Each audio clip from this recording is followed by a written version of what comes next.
What's up? My name is Johnny, and if you are new here on this channel, I talk a lot about my life as a professional poker player. I think one of the main things that makes poker so intriguing is the freedom and adventure that it can provide. So today's video is about just that, freedom and adventure. If you spent any time on YouTube, I'm sure you've heard of Van life. Van life. Van life. We're gonna live in that van. Hashtag van life. Given birth to a worldwide social media phenomenon. Now this looks like fun. A trip up the Pacific Coast Highway in a van? Sounds like the perfect way to combine poker, adventure, and freedom. Because of the popularity of van life nowadays, it was pretty easy finding a sick van to rent. So we rented this beauty and started driving north with a simple plan. Head up to Oregon to see Olga's mom, stop at some picturesque places along the way, make some sick poker travel content of the trip. I'll edit videos in coffee shops, record segments in the van. All right, what's up guys? We are here in a van. An adventure of a lifetime. Just 1,000 miles between me and paradise. Oh my, my, my.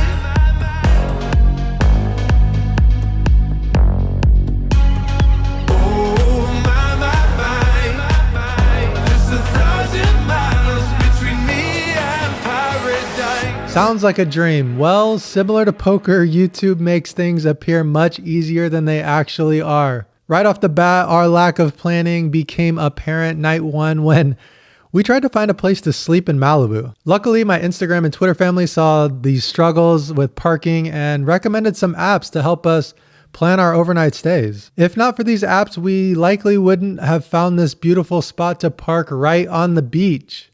Highly recommend, that is if you have four-wheel drive. Eventually, we made our way all the way up to Oregon where we would spend the bulk of our time. It's also where I edited my last video and made this announcement. I'm planning on playing poker tonight here in Portland. Probably just gonna go to Portland Meadows. It's the only place that I really know of. I've played there before. They let me vlog there before, so sounds like the ideal thing. So if you're in the Portland area, come on down. Between me and paradise. We're in the parking lot of Portland Meadows, which if you guys have watched my vlog before, I've been here before, but that place got torn down and it's a new location. Parking lot is packed. I have no idea what games are running. I'm gonna head inside and see what we can get into, play for 3 or 4 hours, and hopefully win some money on our road trip here. Walking in, I had no idea what to expect, mostly because when I was looking for a parking spot, there was an attractive young woman in lingerie standing in the window of this coffee shop. Turns out it was just your average looking poker room with a bar in it. And like before, these games are rake free. Biggest game they had running was a 1-3 game with straddles and a max buy-in of 1K. This wasn't an ordinary 1-3 game, however. It was huge, with stacks over 2K, bomb pots twice in orbit where players decide the game. And we aren't talking about your standard 8-game mix. We're talking an absurd number of games. Most of them I had never even heard of, and players were getting all in every other bomb pot, so chips were flying back and forth. I obviously didn't and could not track any of these crazy bomb pots, as I didn't even know what I was doing, nor could I track all the cards on the table for purposes of a vlog. So I'm just gonna cover the big no limit hold'em hands that define this session. After trading some chips back and forth in these huge bomb pots, I'm hovering around even before this big hand comes up. Straddle on the button and I limp in first from the small blind with pocket sixes. One more limp, player in middle position makes it $37. 2 callers in position, I make the call, the limper calls, and we go 5 ways to about the best flop I could ask for, 6-5-5 rainbow. We all check it over to the pre-flop raiser and he c-bets $137. It folds back to me, and if you combine this large sizing on the flop with his pre-flop raise, it's pretty clear that he has a big pair here. With that said, my hands are pretty tied. If I check raise, my hand looks very strong,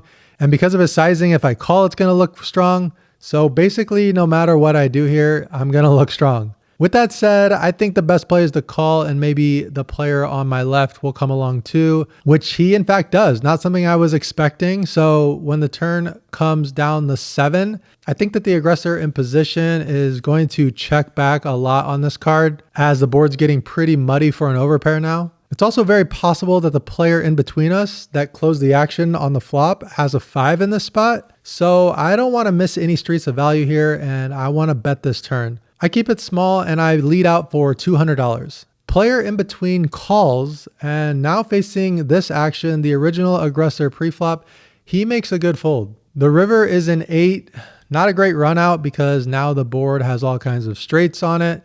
So unless he makes 5s full or he makes a straight with his kicker card, I doubt we're going to be able to get all of his chips, but just in case he doesn't want to fold a 5, I've massaged the pot size. So now that we're sitting here with all in $637, giving him a good price to call here. Unfortunately, he folds and shows the 5. It's just so hard for trips with a bad kicker here to be good given the action.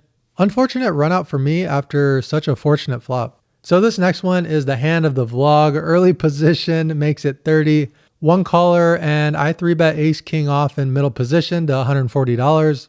Original calls, player in between us folds, sending us heads up to a flop. King 8-5 rainbow. Not going to be a ton of draws on this board. Obviously we have 6-7, we have backdoors. So in order for us to get some value here and leave some ambiguity with our hand, a c-bet is in order. I size down $75. Turn is a great card. It's a 5 of diamond. He's not going to have a ton of 5s here after opening in early position and calling a 3-bet. But that does not stop him from leading this turn card. He bets out $200. For him to bet here, I think he's going to have some turned equity, hands like backdoor diamonds. Perhaps he does have a hand like pocket 8s or a 5 in his hand, but I think most of the time those would opt for a check raise on the turn. So we're loving my hand as I make the call heading into the river, which is a 4. Not the best card as the only straight draw on the flop actually gets there, and especially after he decides to bet all in. I wasn't planning on folding, but now that I lose to the open-ended straight draw getting there to go along with pocket 8s and an unlikely but still possible trip 5s, maybe a case can be made for folding. Wow, really? It's like 1,200, 1,400. This is a big amount. You're the only guy that I feel like would bluff for this amount though. I think I would call if I didn't have the ace of diamonds, but The reason why this is a bad card is because now he does not have missed ace high flush draws. So it basically just reduces some combos of bluffs that he's going to have in this spot. I'm going to fold. Show it for the vlog. I made a big fold. Yeah. Nice hand. Not too happy to see the 7-8 of diamonds here. Oh, bad fold. But moving on to the next one, which is also a big one.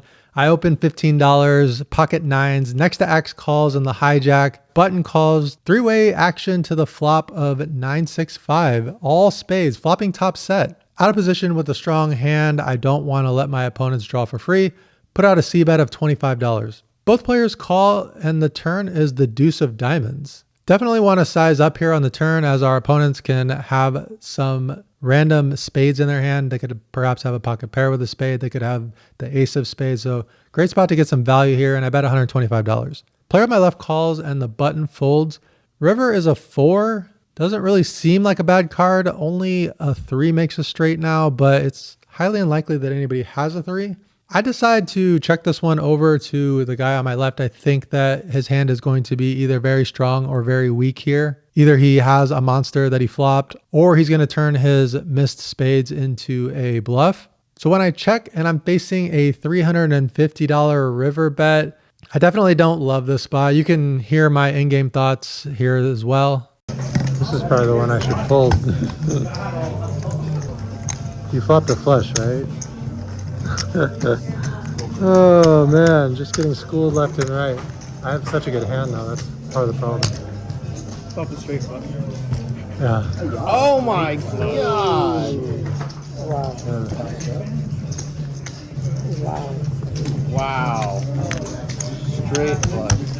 So yeah, you heard it in game, but I'll mention it again. I think I let the results of the previous hand influence this one and not wanting to get bluffed, even though I just don't think he's going to have a bluff very often here. Definitely should have folded. And these two hands were a massive swing. If I call the first one and fold the second one, I win around $3,000. Instead, I end up barely winning. I'm just a little disappointed because I feel like I didn't play my best, but I won. So it's a silver lining. So I don't know.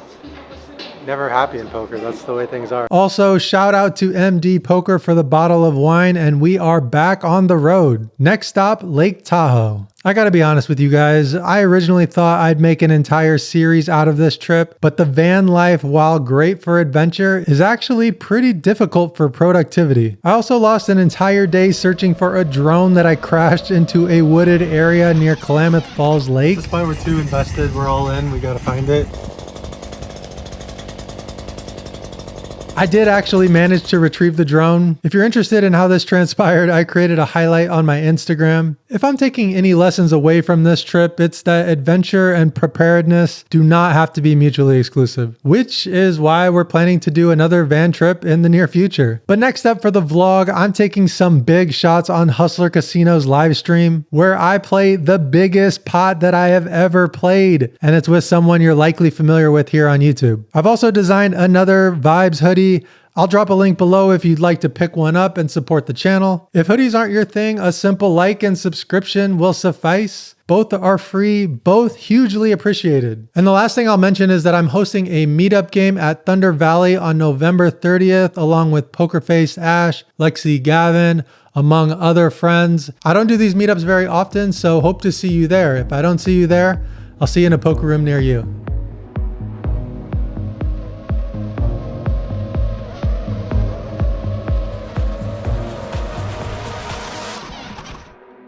I'm so exhausted. This is heavy. I had to clear through intense, thick, dense brush and still like could barely make my way through there. But like, I've probably been doing this for an hour straight. I was looking for a total of maybe 4 hours and I was just about to give up. You know when you put your mind to something and you're like, you just don't want to give up even though all the signs pointed to giving up? I found it. I'm so happy right now.